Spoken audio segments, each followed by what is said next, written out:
Rolls Royce को लेकर एक कहावत चलती है और वो ये कि इस गाड़ी को हर कोई नहीं खरीद सकता है। इसे खरीदने से पहले आपका फैमिली बैकग्राउंड चेक होता है और देखा जाता है कि आप एक रोल्स रॉयस के ओनर बनने लायक हैं या नहीं।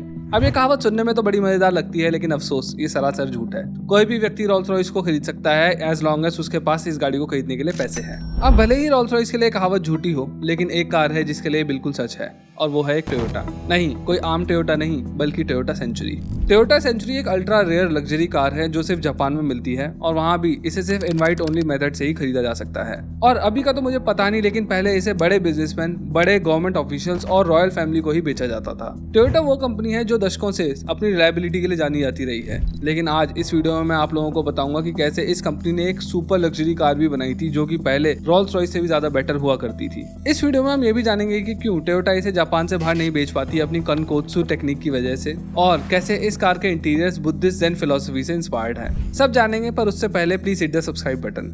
तो टोयोटा सेंचुरी की लेगेसी को समझने के लिए हमें टोयोटा फैमिली की लेगेसी को समझना पड़ेगा। तो टोयोटा की शुरुआत टोयोटा लूम वर्क्स के तौर पे हुई थी, जिसमें ये कंपनी पहले लूम मशीन बनाती थी और इसकी शुरुआत करी थी साकीची टोयोडा ने, जिनका जन्म हुआ था 1867 में। अब ये जो 1867 की डेट है ना, ये जरूर याद रखना, ये आगे काम आएगी। साकीची के बाद उनके बेटे किचिरो टोयोडा ने इस कंपनी की कमान संभाली और इस कंपनी को लूमिंग मशीन बनाने वाली कंपनी से बदलकर एक बड़ी ऑटोमोटिव मैन्युफैक्चरिंग कंपनी में बदल दिया। और फिर इसी कड़ी में आगे चल के किचिरो टोयोडा के बेटे मिस्टर सोइचिरो टोयोडा ने 1961 में टोयोटा मोटर कॉर्पोरेशन की कमान संभाली और पोजीशन संभालने के 3 साल बाद यानी कि 1964 में उन्होंने टोयोटा की क्राउन 8 लॉन्च कर दी और फिर इसी कार पर बेस करते हुए बनाई गई एक सुपर लग्जरी सेडान जो कि लॉन्च हुई थी 1967 में। और क्योंकि ये स्पेसिफिक ईयर में लॉन्च हुई थी, इसीलिए इस गाड़ी का नाम पड़ गया सेंचुरी। और ऐसा इसलिए क्योंकि इसी साल मिस्टर सोइचिरो टोयोडा के ग्रैंडफादर यानी कि साकीची टोयोडा के 100 साल पूरे होते अगर वो जिंदा होते। यानी कि इस कार के नाम का लिटरल मतलब 100 साल है और ये एक होमाज है टोयोटा कंपनी के फाउंडर को। अब इस गाड़ी के नाम की कहानी तो शानदार है ही, लेकिन 1967 में आई जापान की ये खुद की रोल्स रॉयस भी बड़ी शानदार हुआ करती थी। ये कार एक बिल्कुल ही बॉक्सी डिजाइन के साथ आती थी और ये गाड़ी हद से ज्यादा बड़ी थी साइज के अंदर।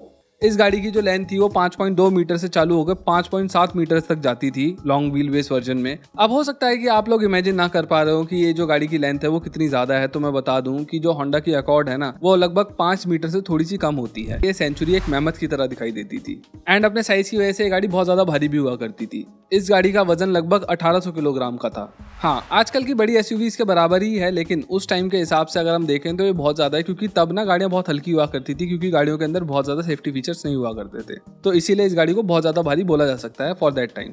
टोयोटा सेंचुरी को हमेशा से ही जापान की रोल्स रॉयस बोला जाता रहा है और अगर हम 80s की बात करें तो ये कार रोल्स रॉयस से भी आगे हुआ करती थी टेक के मामले में। देखो, जो रोल्स रॉयस थी it was more about would, leather and overall fit and finish inside the car.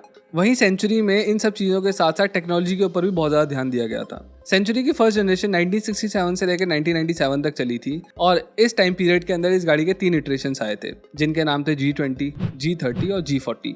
और इनके अंदर जो इंजन्स यूज किए गए थे वो 3 लीटर V8 से चालू हुए थे इन G20 और 4 लीटर V8 तक गए थे इन G40। अगर आउटर लुक की बात करें तो G20 जो थी वो सबसे अलग दिखती थी, लेकिन बाद में आई G30 और उसके बाद आई G40 जो थी वो काफी ज्यादा सिमिलर दिखती थी। लेकिन अगर हम इंटीरियर की बात करें तो टोयोटा ने इसके अंदर धीरे धीरे बहुत ज्यादा एडवांसमेंट्स कर दी थी। फर्स्ट जनरेशन के लेटर मॉडल्स के अंदर सब कुछ इलेक्ट्रॉनिकली ऑपरेट होता था और क्योंकि ये एक शॉफर ड्रिवन कार के तौर पे बनाई गई थी, इसीलिए इस गाड़ी के सारे कंट्रोल्स रेयर पैसेंजर्स के पास थे और इसमें टेप रिकॉर्डर तक आता था ताकि बड़े बड़े बिजनेसमैन अपनी मीटिंग्स को रिकॉर्ड कर सके पीछे बैठे बैठे। गैजेट्स के अलावा अगर हम इस गाड़ी के इंटीरियर की फील की बात करें तो जापानीज का इस गाड़ी के इंटीरियर्स को लेकर बहुत ही ज्यादा अलग रूप था। अच्छा, मैंने क्या नोटिस किया है कि हर एक बड़ी ऑटोमोबाइल मार्केट के अंदर ना लग्जरी के अपने अलग अलग मायने होते हैं। जैसे कि अमेरिका के अंदर बड़ी बड़ी गाड़ियों को लग्जरी माना जाता रहा है। चॉइस ऑफ मटेरियल वो बहुत ज़्यादा ध्यान नहीं देते थे, लेकिन अगर गाड़ी अंदर से बहुत ज़्यादा बड़ी होती थी ना तो वो उनके लिए लग्जरी हुआ करती थी। ब्रिटिश मार्केट के अंदर साइज तो मैटर करता ही था, लेकिन उससे भी ज़्यादा overall fit and finish and choice of material बहुत ज़्यादा मैटर करती थी।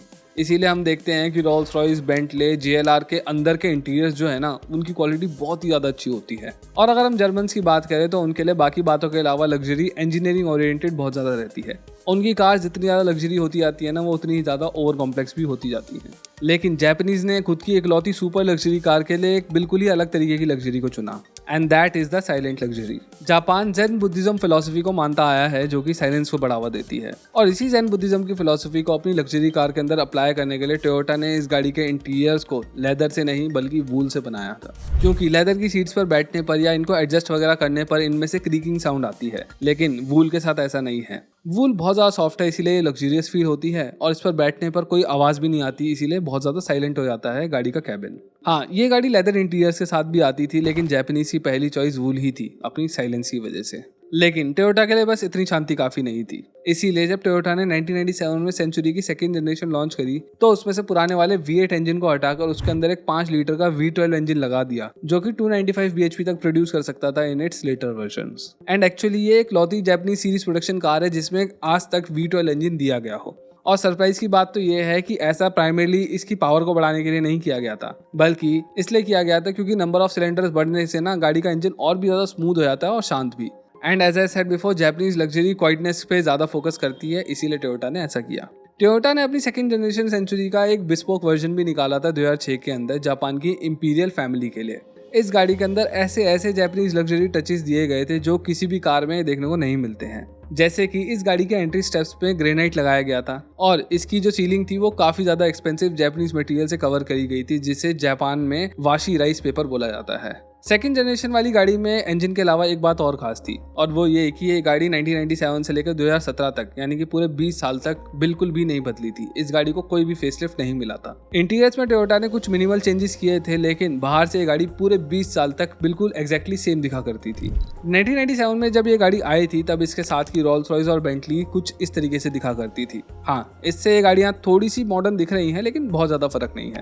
लेकिन 2017 में भी ये गाड़ी पुरानी ही दिखती थी और रोल्स रॉयस और बेंटली वगैरह बहुत ही ज्यादा नहीं दिखने लगी थी। हाँ, इस अंडररेटेड एलिगेंस को पसंद करने वाले लोग अभी भी थे, लेकिन अब ये गाड़ी कुछ ज्यादा ही पुराने लगने लगी थी, इसीलिए 2017 में टोयोटा लेकर आई इस गाड़ी की थर्ड जनरेशन, जो कि अंडरस्टेटेड एलिगेंस वाली फिलॉसफी को ही फॉलो करती थी और अभी भी काफी ओल्ड स्कूल दिखती थी। जैसे कि अभी भी इस गाड़ी का ओवरऑल सिलुएट ओल्ड स्कूल वाला था, यानी कि बॉक्सी शेप का।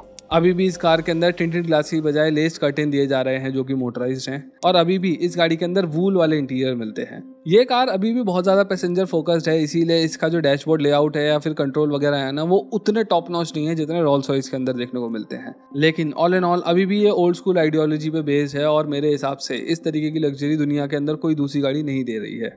हाँ, मैं ये नहीं कह रहा हूँ कि ये सबसे ज़्यादा लग्जूरियस है, पर डेफिनेटली ये सबसे अलग है और भीड़ का हिस्सा नहीं है, और ये बात इसके बारे में मुझे सबसे ज़्यादा अच्छी लगती है। बस एक बात है जो रिसेंट सेंचुरी के बारे में मुझे पसंद नहीं है, और वो है इसका इंजन। टोयोटा ने थर्ड जनरेशन सेंचुरी में से V12 इंजन हटाकर V8 इंजन डाल दिया है, जो कि हाइब्रिड मोटर्स के साथ मेटेड है। अब ये वाला इंजन भी ज़रूर बहुत ज़्यादा रिफाइंड होगा और इसकी फ्यूल एफिशिएंसी भी बढ़ गई होगी हाइब्रिड होने की वजह से, लेकिन एक इकलौती V12 इंजन कार होना पूरे जापान के अंदर, ये वाली फीलिंग तो शायद ये वाली गाड़ी नहीं दे पाएगी। खैर, जो भी हो, ये गाड़ी लग्जरी के मामले में पूरी दुनिया की हर एक गाड़ी को टक्कर देने के लिए तैयार है, और इतनी सारी लग्जरी और जापानीज क्राफ्टमैनशिप वगैरह ऐड करने के बावजूद भी इस गाड़ी का प्राइस जापान के अंदर सिर्फ 1.5 करोड़ रुपए के आसपास है, यानी कि लगभग एक मर्सिडीज एस क्लास के बेस वेरिएंट जितना।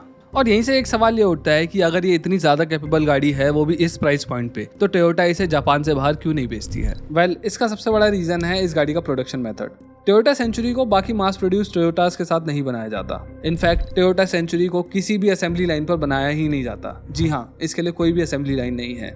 इस कार को हाथों से बनाया जाता है ताकि डिटेलिंग पर बहुत ज़्यादा ध्यान दिया जा सके, और इस कार को बनाते भी वो लोग हैं जो टोयोटा के मास मार्केट कार्स पर बहुत ज़्यादा काम कर चुके हैं और बहुत ही ज़्यादा मंजे हुए कारीगर होते हैं। सेंचुरी पर काम करने वाला हर एक क्राफ्टमैन एक स्किल पर मास्टर होता है, और इस स्टाइल ऑफ प्रोडक्शन को कानकात्सु फिलॉसफी से लिया गया है। कानकात्सु का मतलब है क्राफ्टमैन की इंट्यूएशन और स्किल, और ऐसा इसलिए क्योंकि हर एक सेंचुरी मैकेनिकल मेजरमेंट से ही नहीं बल्कि क्राफ्टमैन की एक्सपर्टीज से और उसके सेंसेस से बनाई जाती है। इस गाड़ी पर पेंट की 7 लेयर्स चढ़ाई जाती हैं, इसके इंटीरियर्स हैंड स्टिच्ड होते हैं एंड व्हाट नॉट, और यही सारे रीजंस हैं जिसकी वजह से इस गाड़ी की महीने के अंदर सिर्फ 50 ही यूनिट बना पाती है टोयोटा, और ये जो नंबर है ना, ये बहुत ज़्यादा कम था पहले तो, और इसीलिए इस गाड़ी को सिर्फ इनवाइट बेसिस पर ही बेचा जाता था। अभी का तो नहीं पता, लेकिन पहले ये गाड़ी सिर्फ इनवाइट बेसिस पे बेची जाती थी और सिर्फ डिप्लोमेट्स और बिजनेसमैन को ही बेची जाती थी, और ये गाड़ी कभी भी टोयोटा की डीलरशिप्स पर नहीं बेची गई है। इसके लिए एक स्पेशल लोकेशन पे आना पड़ता है, जो कि अगेन इनवाइट से ही बुलाया जाता रहा है। अब आप खुद सोचिए, जो कार खुद अपने ही देश में ज्यादातर लोगों की रीच से बाहर है, उसे टोयोटा बाहर के देशों में कैसे बेचेगी?